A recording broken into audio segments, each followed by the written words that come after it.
तुम दोनों को तो बस काम ना करने का कोई बहाना चाहिए। अरे काम से इतना बचकर क्या ही करोगी?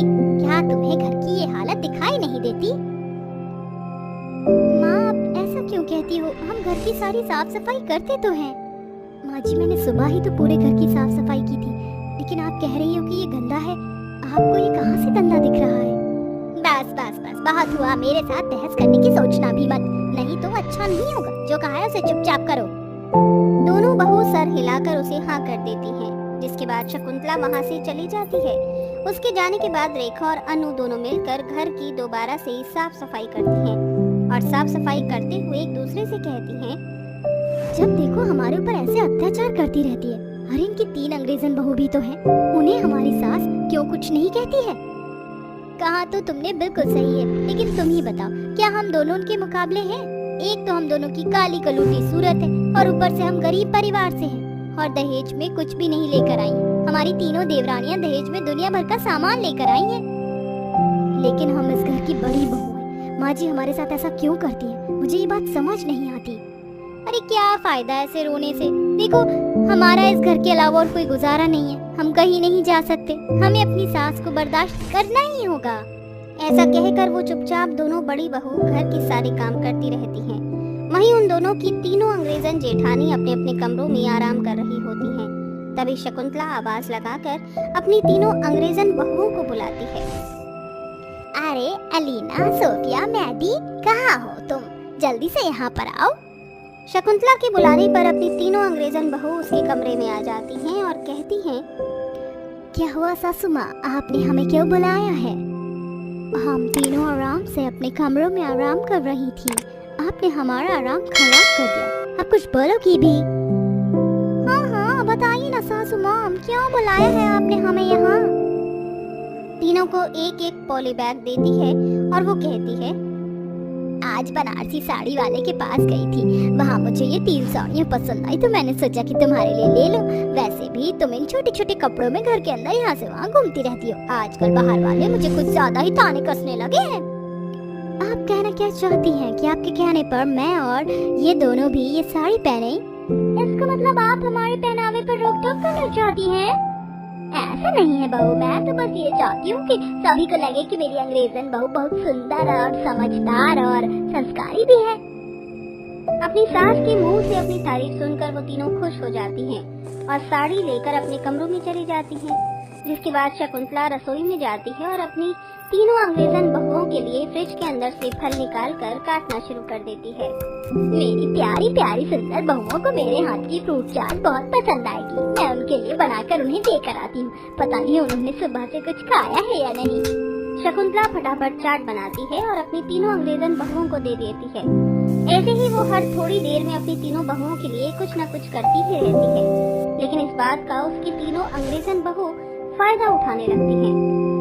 अरे मैं तो बहुत थक गई हूँ, मेरी कमर में बहुत दर्द हो रहा है और मेरे सिर में तो बहुत दर्द हो रहा है, कुछ भी करने की हालत में नहीं हूँ और मुझे तो चक्कर भी आ रही हैं। लगता है हमारे खून में फास्ट फूड खाने की कमी हो रही है।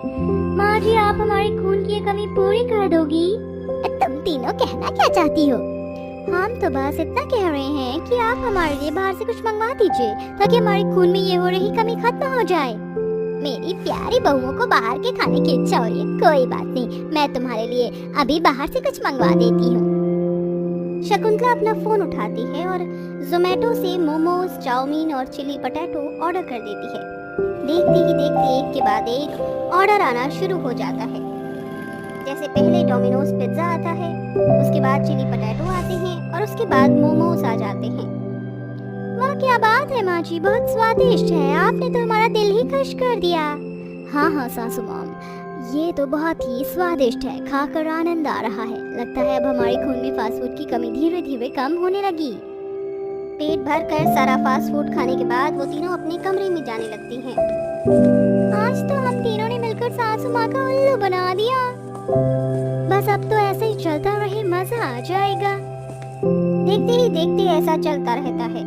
शकुंतला अपनी दोनों काली बहुओं से घर का काम करवाती है, उन्हें नौकरों की तरह रखती है।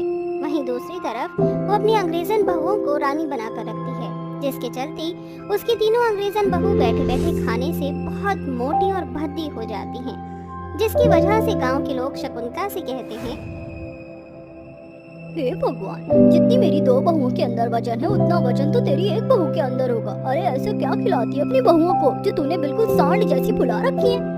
अरे कुछ नहीं है, मैं तो बस अपनी बहुओं को प्यार देती हूँ।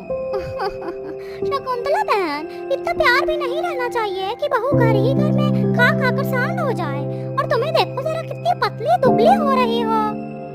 शकुंतला चुपचाप बाहर की औरतों की बातें सुनकर अपने घर पर लौट आती है, जहाँ उसकी तीनों अंग्रेजन बहू खाकर मोटी हो रही थी। वहीं उनकी जुबान भी ज्यादा निकलने लगी थी। शकुंतला अपनी तीनों बहुओं से कहती है, देखो बहू, तुम तीनों खा खा कर इतनी मोटी हो गई हो कि अब तो गांव के सभी लोग मुझे बहुत ज्यादा ताने देने लगे हैं। मुझे लगता है कि तुम तीनों को घर के कुछ काम करने चाहिए जिससे तुम्हारा मोटापा कम होना शुरू हो जाए। भला ये कैसे मजाक कर रही हो माँ जी? हम और इस घर में काम करेंगे? अरे भूल गई हो क्या, इतना सारा दहेज लेकर आए थे हम इस घर में।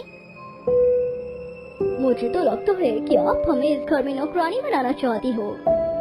आपको हमारे मोटापे से नहीं बल्कि हमारे इस घर में रहने से ही दिक्कत है। काम करते हैं, हम तीनों यहाँ से चले जाते हैं, साथ में अपना दहेज लाया हुआ भी ले जाएंगे।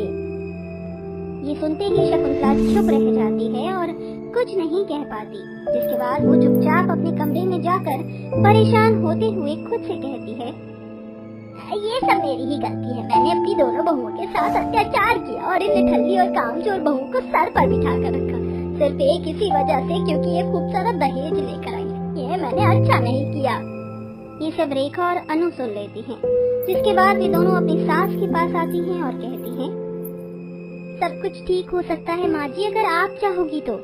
हाँ हाँ, हमारे पास एक बहुत बढ़िया आइडिया है। अनु और रेखा दोनों ही शकुंतला को उसके कान में एक बहुत अच्छा प्लान बताती हैं, जिसके बाद अगले ही दिन शकुंतला तीर्थ यात्रा के लिए निकल जाती है।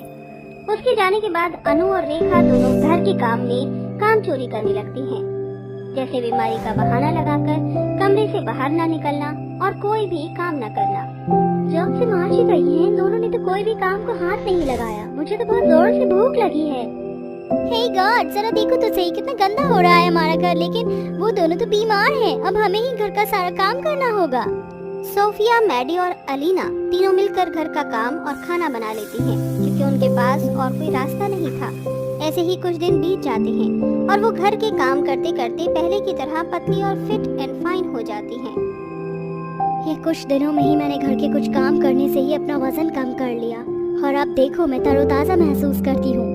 यही तो हमारी सास हमें सिखाया करती थी, लेकिन हमने उनकी एक नहीं सीखी। पता नहीं माँ जी कब आएंगी। हमने अपनी जेठानियों के साथ भी अच्छा नहीं किया। उन तीनों को अपनी गलती का एहसास होता है। सबसे पहले वो अपनी जेठानियों से माफी मांगती हैं और जब शकुंतला तीर्थ यात्रा से वापस आ जाती है तो उससे भी माफी मांगती हैं। उसके बाद से वो सभी एक साथ एक घर में खुशी खुशी रहने लगते हैं।